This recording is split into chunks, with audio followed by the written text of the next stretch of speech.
বিসমিল্লাহির রহমানির রহিম। আজকের টপিকস হচ্ছে পালমোনারি সার্কুলেশন। পালমোনারি সার্কুলেশনের মধ্যে আমরা প্রথমে pulmonary blood flow, blood pressure সম্পর্কে ধারণা নেওয়ার চেষ্টা করব। At first pulmonary blood flow. আমরা জানি লাংস হচ্ছে রাইট ভেন্ট্রিকল থেকে ব্লাডটাকে রিসিভ করবে। Output of blood per minute same both right and left ventricle, যেটা হচ্ছে 5 লিটার। সো ব্লাড হচ্ছে যে accommodate the blood, equal the amount of blood pumped out to whole part of the body. প্রেশারের ক্ষেত্রে হচ্ছে blood ভ্যাসেলগুলো পালমোনারির ক্ষেত্রে হচ্ছে মোর ডিস্টেন্সিবল than systemic blood vessel. তাই হচ্ছে ব্লাড প্রেশার হচ্ছে পালমোনারি ব্লাড ভ্যাসেলের ক্ষেত্রে কম পাবো। তাই আমরা এই ভাস্কুলার সিস্টেম, পালমোনারি ভাস্কুলার সিস্টেমকে আমরা লো প্রেশার বেডও বলে থাকি। এটা হচ্ছে একটা ফিগার যেখানে আমরা সিস্টেমিক এবং পালমোনারি আর্টারিয়াল যে প্রেশার সে দেখানোর চেষ্টা করেছি। আমাদের লাংসে টোটাল ব্লাড ভলিউম থাকে হচ্ছে 450 মিলিলিটার, যেটা হচ্ছে total blood volume entire circulatory সিস্টেমের টোটাল ব্লাড ভলিউমের 9%। এর মধ্যে পালমোনারি ক্যাপিলারিতে আমার অ্যাপ্রক্সিমেটলি 70 মিলিলিটার্সের মতো ব্লাড থাকে, আর বাকি সবগুলোই হচ্ছে আমার পালমোনারি আর্টারি এবং ভেইনে ইকুয়ালি ডিভাইডেড হয়ে থাকে। ভেরিয়াস ফিজিওলজিক্যাল অ্যান্ড প্যাথোলজিক্যাল কন্ডিশানে লাংয়ের এই volume of blood, quantity of ব্লাডটা ভ্যারি করতে পারে, নর্মালের থেকে অর্ধেক কিংবা নর্মালের থেকে ডাবল হতে পারে। যেমন কোনো ক্ষেত্রে যখন person blow out of the air so hardly, যেমন হচ্ছে সে যদি ট্রাম্পেট বাজায় তখন তার হচ্ছে পালমোনারি সার্কুলেটরি সিস্টেম থেকে 250 মিলিলিটার্স অফ ব্লাড এক্সপেল হবে সিস্টেমিক সার্কুলেশনে। অথবা যদি কোনো কারণে হ্যামোরেজ হয়, সিস্টেমিক সার্কুলেশনে ব্লাড লস হয়, তখন হচ্ছে সে অটোমেটিক্যালি ব্লাড শিফটেড হবে লাং থেকে সিস্টেমিক সার্কুলেশনে ফর কম্পেনসেট করার জন্য। তাহলে লাংয়ের সার্কুলেশনকে আমরা দুইটা ভাগে ভাগ করতে পারি। একটা হচ্ছে high pressure low flow circulation, আর একটা হচ্ছে low pressure high flow circulation. At first হচ্ছে high pressure low flow circulation, যেটা সাপ্লাই করবে systemic arterial blood to trachea, bronchial tree including terminal bronchiole, supporting tissue of lung including connective tissue, septal, large and small bronchi, এবং হচ্ছে pulmonary arteries যে outer coat অ্যাডভেন্টেশিয়া আর্টারিয়াম ভেইনের সেটার মধ্যে দিবে, এবং সেটা হচ্ছে যে টোটাল কার্ডিয়াক আউটপুটের 1 থেকে 2% এখানে থাকে। এটা আসলে মেইনলি সাপ্লাই করে ব্রঙ্কিয়াল আর্টারিসের মাধ্যমে, যেটা হচ্ছে যে আমার অরিজিনেট হয় সিস্টেমিক সার্কুলেশন মানে হচ্ছে branches of thoracic aorta. Most of the systemic arterial blood at a pressure that is only slightly lower than the aortic pressure. এই bronchial artery ব্লাডটা অক্সিজেনেটেড থাকে, in contrast two pulmonary artery যেখানে হচ্ছে partial deoxygenated blood থাকে। তো এই bronchial এবং arterial যখন supporting tissue দিয়ে পাস করবে তখন তারা এমটি করবে হচ্ছে পালমোনারি ভেইন, সেখান থেকে তারা লেফট এট্রিয়ামে যাওয়ার কথা ছিল কিন্তু রাইট এট্রিয়ামে, সেখানে না যেয়ে লেফট এট্রিয়ামে যাবে। এই কারণে হচ্ছে লেফট এট্রিয়াম বা লেফট ভেন্ট্রিকলের যে আউটপুটটা সেটা হচ্ছে রাইট ভেন্ট্রিকল থেকে 1 থেকে 2% বেশি পাই কিন্তু আমরা।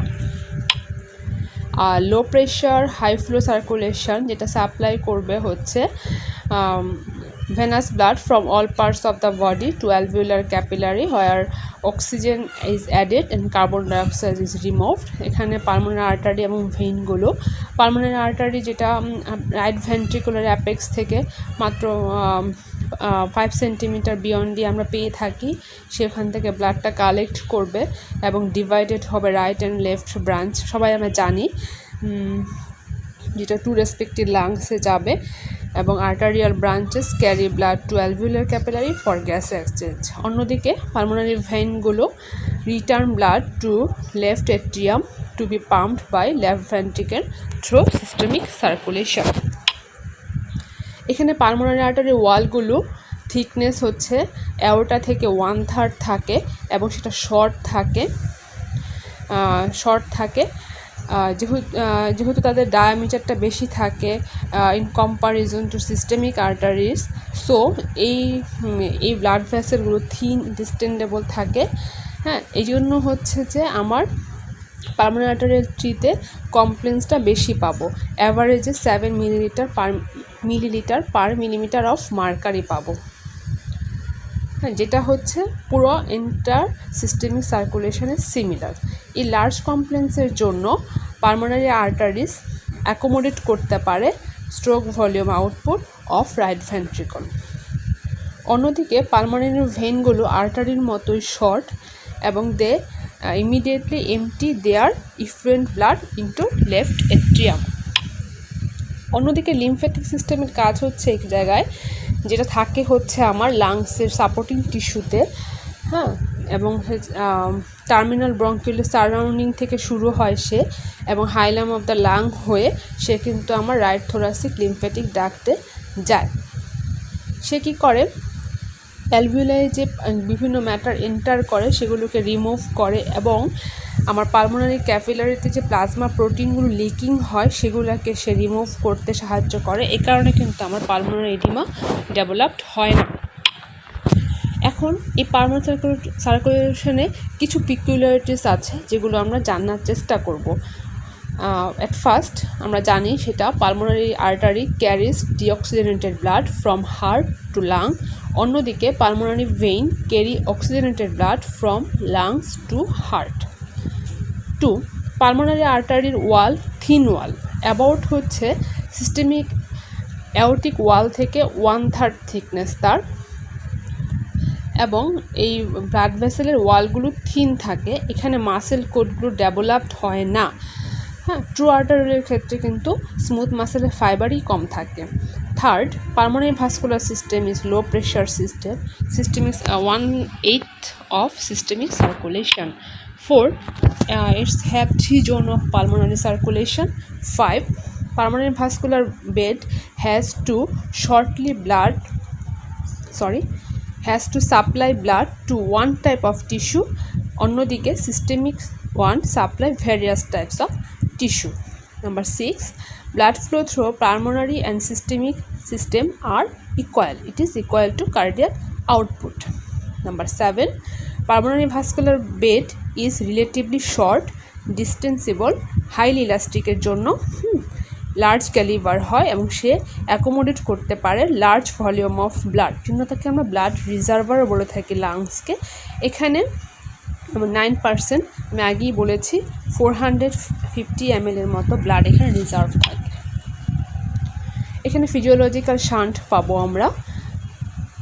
পালমোনারি ক্যাপিলারিসগুলো সিস্টেমিক ক্যাপিলারিস থেকে লার্জ থাকে, ডেন্স থাকে এবং বেশি অ্যানাস্টোমোসিস থাকে। তাই অ্যালভিওলাস অকুপাইস ক্যাপিলারি বাস্কেট, যেখানে প্রোভাইড করবে large surface area for gas exchange. Number 10, no filtration of fluid occur in লাংসে কোনো ফিল্ট্রেশন হবে না, because pulmonary capillary colloidal osmotic pressure much higher than blood pressure, যেটা হচ্ছে 25 millimetre of mercury. Number 11, the fine capillary arteries act as a filter that trap emboli from reaching and blocking the blood vessel of heart, brain and other organs. As pulmonary capillary bed is exposed to subatmospheric pressure, pulmonary pressure and flow are altered during inspiration and expiration. Number 13, pulmonary vascular bed is short and distensible. Blood flow is not fully dependent upon the neurogenic control. Neurogenic কন্ট্রোলের উপর কিন্তু ফুলি dependent থাকে না, right হার্টের mechanical ফ্যাক্টরের উপর dependent থাকে তার ব্লাড ফ্লো মেনটেন করার জন্য।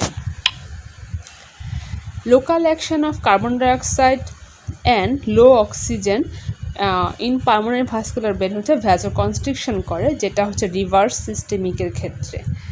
Pulmonary vascular bed has got both sympathetic and parasympathetic innervation. তারপরেও its role in maintenance of circulation less important than systemic circulation. আমরা জোনগুলো পড়ব। আমরা পিকুলারিটিসে জেনেছি তার তিনটা জোন আছে, জোন 1, জোন 2, জোন 3। নর্মালি কি হয়, আমরা যখন দাঁড়িয়ে থাকি আমাদের ব্লাড প্রেশার লোয়ার পার্টে বেশি পাই এবং হার্টের উপরে প্রেশার আমরা কম পাই, কারণ হচ্ছে গ্র্যাভিটেশনাল ফোর্স। ঠিক একই কারণে আমাদের লাংসেও আমরা এই ভ্যারিয়েশনটা দেখতে পাই। তা অ্যালভিউলার ওয়ালে যে ক্যাপিলারিগুলো আছে তারা ডিস্টেন্ডেড থাকে by blood pressure inside them but simultaneously compressed by alveolar wall pressure on their outside. এই কারণেই হচ্ছে যে নর্মাল এবং প্যাথোলজিক্যাল কন্ডিশানে আমরা লাংসকে তিনটা জোনে ভাগ করে থাকি, জোন 1, জোন 2 এবং জোন 3। এটা কিন্তু হাইড্রোস্ট্যাটিক প্রেশার গ্রেডিয়েন্টের জন্য যে রিজিওনাল ব্লাড ফ্লোটা চেঞ্জ হয় সেটার উপর ডিপেন্ড করে হচ্ছে। এভাবে যদি ভাগ করি, the area of zero blood flow, intermittent blood flow এবং কন্টিনিউয়াস ব্লাড ফ্লো। এখন প্রথমে জোন 1 যেখানে নো ব্লাড ফ্লো বলছি আমরা, সেটা হচ্ছে অ্যাপিক্যাল পোর্শনে থাকে। এখানে pulmonary capillary pressure almost same as alveolar pressure, so আর pulmonary arterial pressure is just sufficient for flow of blood into alveolar capillary. কিন্তু যদি পালমোনারি আর্টারিয়াল প্রেশার ডিক্রিজ হয় অথবা অ্যালভিউলার প্রেশার ইনক্রিজ হয় তখন ক্যাপিলারিগুলো কলাপসড হয়ে যাবে, তখন সেখানে ব্লাড ফ্লো হবে না অ্যালভিউলাইতে। তখন এই জোনটাকে আমরা বলি area of zero blood flow. Local capillary pressure in this area never rises higher than alveolar air pressure during any part of cardiac cycle. এই কন্ডিশনে কোনো গ্যাসেস এক্সচেঞ্জ হবে না, এই কারণে আমরা এই পার্টসটাকে ফিজিওলজিক্যাল ডেড স্পেসও বলে থাকি, যেখানে ভেন্টিলেটেড হবে বাট নট পারফিউজড। এখানে ভেন্টিলেশন পারফিউশন রেশিও ইনক্রিজ হবে। রেশিও সম্পর্কে আমরা পরবর্তী ভিডিওতে আপলোড দিব। It may leads to great, এইটার কারণেই হচ্ছে যে এখানে টিউবারকুলার ব্যাসিলাই নামে একটা টিউবারকুলোসিসের জন্য যেটা সাসেপ্টিবল সেই ভাইরাসটা আক্রমণ হয়। আমরা কিন্তু জোন 1টা নর্মালি হেলদি হিউম্যানের ক্ষেত্রে পাই না, আমরা এটা পাই হচ্ছে যখন কোনো কারণে হচ্ছে যে পজিটিভ প্রেশার হয় বা হেমোরেজ। জোন 1-এ কী হয়, জোন 1 মানে অ্যাপিক্যাল পোর্শনে হচ্ছে আমরা আগেই বললাম যে এখানে টিউবারকুলোসিসের জন্য প্রেফারেবল এরিয়া। জোন 2, এটাতে mid portion of the lung, the pressure in alveoli is less than pulmonary systolic pressure and more than pulmonary diastolic pressure. Because of this, blood flow to alveoli increase during systole and decrease during diastole. This zone of lung called area of intermittent blood flow. এখানে ventilation perfusion রেশিওটা normal থাকবে, আর্টারিয়ার pressure বেশি দেন alveolar and venous pressure. যদি alveolar pressure venous প্রেশারের থেকে বেশি হয় তখন ভ্যানুলসগুলো কলাপসড হবে। ঠিক আছে, কন্টিনিউয়াস ব্লাড ফ্লো হবে লোয়ার পোর্শন অফ দ্য লাংসে, যেখানে হচ্ছে পালমোনারি আর্টারিয়াল প্রেশার হাই থাকবে and it is more than alveolar pressure both during systole and diastole. তাই এখানে কন্টিনিউয়াসলি ব্লাড ফ্লো হবে। Due to gravity pressure increase, vasodilation, more blood flow. এখানে ventilation perfusion রেশিওটা decrease হবে কারণ blood ফ্লোটা বেশি। This is the figure. এটা আমাদের আঁকা শিখতে হবে, পরীক্ষায় আমাদের আসবে। Thank you for your patience hearing.